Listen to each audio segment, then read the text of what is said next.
Có một cầu thủ trẻ đang có một vị trí thi đấu rất ổn định, đó là Lê Văn Đô, người thường xuyên ghi những bàn thắng quan trọng cho câu lạc bộ Công an Hà Nội. Nah, oke teman-teman, kali ini saya akan membahas mengenai kabar terbaru dari Timnas Indonesia. Dan di sini saya memang melihat teman-teman ya, ada beberapa berita-berita dari media asing yang mengabarkan tentang Indonesia. Ya, memang ini ada kabar gembira dan juga kabar buruk. Kabar gembiranya yaitu bagaimana Indonesia itu menurut media Inggris ya, ini mengatakan bahwa salah satu potensi besar tim Asia yang akan memiliki kemajuan yang signifikan dalam hal sepak bola. Hal ini terlepas dari beberapa faktor seperti revolusi yang sudah dilakukan Erick Thohir, kemudian bagaimana pemain-pemain keturunan mulai berbondong-bondong. Jadi wajar saja ya media Inggris The Sun mengatakan bahwa Indonesia akan menjadi ya, salah satu persaingan kuat tim-tim Asia untuk di Piala Dunia dan juga Piala Asia. Namun ternyata di balik kabar gembira itu kita harus melihat ya, dan kita harus berkaca bahwa ada beberapa negara yang memang tidak senang terhadap Indonesia. Salah satunya adalah kompatriot atau persaing di ASEAN, yakni Vietnam. Ya, memang kita ketahui ya, semenjak Vietnam ini memiliki pelatih Park Hang-seo, kemudian Indonesia dilatih oleh Shin Tae-yong, sepertinya kontribusi dan juga beberapa perlakuan yang dilakukan oleh Park Hang-seo kepada Vietnam ini memang merubah pola pikir. Namun tidak masalah, yang jelas ini menjadi hal yang menurut saya harus dibuktikan di lapangan. Namun di luar lapangan ini yang menurut saya ini menjadi masalah. Seharusnya tidak seperti ini. Nah, di sini saya melihat kumpulan berita dari Vietnam ya. Bahkan berita ini saya kumpulkan, itu saya lihat dan terbaru yang memang ia tulis atau media Vietnam tulis untuk hari ini saja. Kurang lebih ada 9 berita hari ini mengenai Timnas Indonesia. Yang pertama mengenai Vietnam atau media Vietnam menyindir 11 pemain keturunan Indonesia. Kemudian media Vietnam itu menantang Timnas Indonesia untuk memakai 11 pemain di Piala Asia. Kemudian ada beberapa lainnya seperti Piala Dunia U17 yang lagi-lagi Indonesia menjadi anak emas dari FIFA. Nah, artinya ini sebuah keirian yang menurut saya harus dibuktikan di lapangan. Namun di sini saya akan menjelaskan kepada teman-teman semua agar nantinya jika kita berdebat, kita bisa berdebat dengan data, kita bisa berdebat dengan fakta. Nah, di sini saya melihatnya teman-teman, ternyata ketika Vietnam atau media Vietnam mengatakan Indonesia itu kebanyakan naturalisasi, dan naturalisasi dari Indonesia atau pemain keturunan Indonesia tak bakal bisa mengalahkan Vietnam. Nah, saya akan membongkarnya. Sepertinya ini adalah bentuk keirian dari Vietnam atau media Vietnam terhadap Indonesia. Mengapa saya demikian bilang demikian? Karena saya melihat bahwa pemain-pemain keturunan Vietnam itu tidak berkembang dengan adanya pemain-pemain naturalisasi atau pemain keturunan. Ya, kita ada beberapa ya yang sudah tahu, mungkin kiper Thailand kita, kiper Vietnam sudah tahu ya, seperti Dang Van Lam. Kemudian ada beberapa pemain-pemain keturunan Vietnam lain yang memang sebenarnya untuk wajah ataupun raut wajah dari pemain keturunan Vietnam ini ternyata tidaklah seperti Indonesia ya yang memang memiliki wajah Eropa. Namun untuk pemain-pemain keturunan Vietnam ini untuk wajahnya memang mirip seperti wajah orang-orang atau pemain-pemain lokal. Nah, artinya memang kita tidak bisa mendeteksi, namun ada kurang lebih 6 pemain keturunan di timnas Vietnam yang memang dengan federasinya langsung dirubah ya, ketika membuat KTP langsung dirubah namanya. Maka dari itu kita selalu menemukan nama-nama familiar seperti Nguyen, kemudian Van Hao, Dang Buk, dan juga beberapa nama-nama seperti itu, karena memang itu sudah menjadi nama kalau di kita marga atau tradisi. Nah, namun yang jelas di sini teman-teman, saya melihat dari beberapa kebijakan yang sudah dilakukan oleh media Vietnam ini sepertinya mempermalukan dirinya sendiri. Nah, mengapa demikian?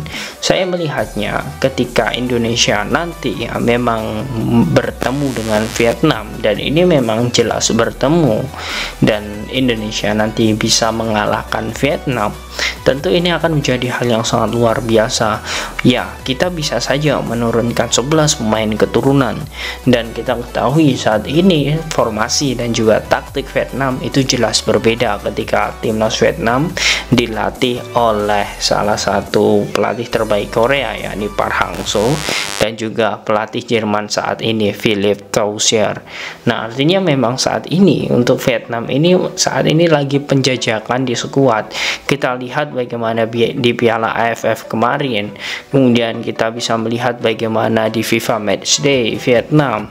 Artinya permainan Vietnam ini jelas 80%, ya, menurut saya 80% dari segi taktik saja sudah berbeda ketika ditangani oleh Philipp Tauchert dan juga Park Hang-seo. Ini bisa menjadi kesempatan untuk bisa membungkam dari media-media Vietnam ini bahwa apa yang dilakukan oleh Sintayong dengan mendatangkan pemain-pemain keturunan ini akan diuji di Piala Asia nanti. Nah, mengapa demikian? Saya melihatnya seperti ini, teman-teman. Untuk saat ini oke, Vietnam masih bisa dia dengan sombongnya mengatakan bahwa Indonesia walaupun menggunakan 11 pemain keturunan ketika melawan Vietnam pun pasti kalah. Oke, untuk saat ini saya masih bisa mempertimbangkan hal tersebut. Namun untuk di Piala Asia, saya melihatnya perkembangan timnas Indonesia pasti akan lebih baik. Contoh ketika melawan negara terbaik atau tim terbaik Piala Dunia, yakni Argentina, kita bisa dengan serius ya melawan Argentina dan sangat menyusahkan Argentina.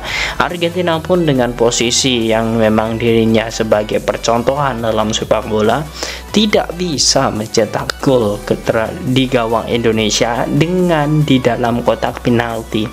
Ya, kita bisa melihat untuk gol pertama di jarak jauh dan gol kedua itu tidak melalui tendangan, tetapi melalui umpan pojok kemudian sundulan. Itu pun hanya karena kurang konsentrasi atau miskomunikasi antara Rizky Ridho dan juga Jordi Amat. Nah, ini memang menjadi PR untuk Sintayong. Namun dari segi permainan, bagaimana meredam ketajaman Argentina, Indonesia sudah tidak diragukan lagi. Dan di sini saya melihat bahwa Vietnam, kita melihat dengan gaya permainan monoton dan sering memancing emosi lawan. Menurut saya dengan adanya nanti sosok Pratinama, kemudian on fire-nya Pratama Arhan, kemudian makin naiknya permainan Asnawi, kemudian nanti bagaimana kinerja luar biasa kengototan Rafael Struijk, kemudian Ivar Jenner. Vietnam belum temu dan Vietnam belum menemukan pemain-pemain Indonesia saat melawan Argentina kemarin karena banyak yang dirotasi oleh Sintayong dan itu adalah pemain-pemain baru. Jadi oke saja sekarang media Vietnam mengatakan bahwa pemain-pemain keturunan atau pemain naturalisasi timnas itu tak ada gunanya. Namun saya melihat bahwa media Vietnam bisa menjilat ludah sendiri ketika pembuktian di atas lapangan. Ya, walaupun kita melihat ya teman-teman ya, walaupun kita bisa mencibir ataupun berkomentar di media tersebut ya, namun yang jelas tidak perlu kita terlalu berlebihan. Karena menurut saya negara kita sesuai yang dikutip oleh saya mengutipnya dari Erick Thohir ya, Ketua PSSI, kita adalah bangsa yang besar. Artinya dengan kebesaran bangsa kita tak perlu untuk banyak omong, namun kita bisa membuktikan bahwa kita adalah bangsa yang besar. Tentu Vietnam tidak ada apa-apanya dengan kita. Maka dari itu saat ini ya, Shin Taeyong, kemudian Indra Safri, Bima Sakti, kemudian Erick Thohir saling membahu untuk saling bersinergi demi timnas Indonesia.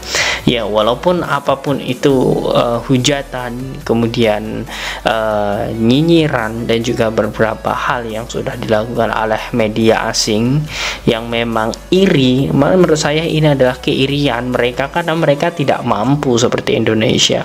Jadi wajar saja seperti ini. Karena apa? Ketika tim yang akan memiliki niat untuk terbang tinggi berprestasi, itu pasti banyak cobaannya. Ya, bukan hanya kita saja dalam kehidupan yang banyak cobaan. Nah, dalam sepak bola pun juga sama. Artinya apa? Kita tidak perlu terprovokasi dengan hal-hal seperti ini. Malah kita bangga dengan timnas kita karena timnas kita semakin disorot oleh dunia. Bahkan di persepak bolaan, ya, bukan lagi kita tentang kericuhan, bukan lagi kita tentang tragedi bentrok dan supporter rusuh dan lain sebagainya, namun kita disoroti karena memang kita selalu memberikan gebrakan yang sangat luar biasa dalam aspek sepak bola. Nah, bagaimana teman-teman menurut kalian? Apakah kalian yakin 11 pemain keturunan Indonesia bisa untuk membantai atau mengalahkan Vietnam di Piala Asia nanti? Silahkan kalian tulis di kolom komentar.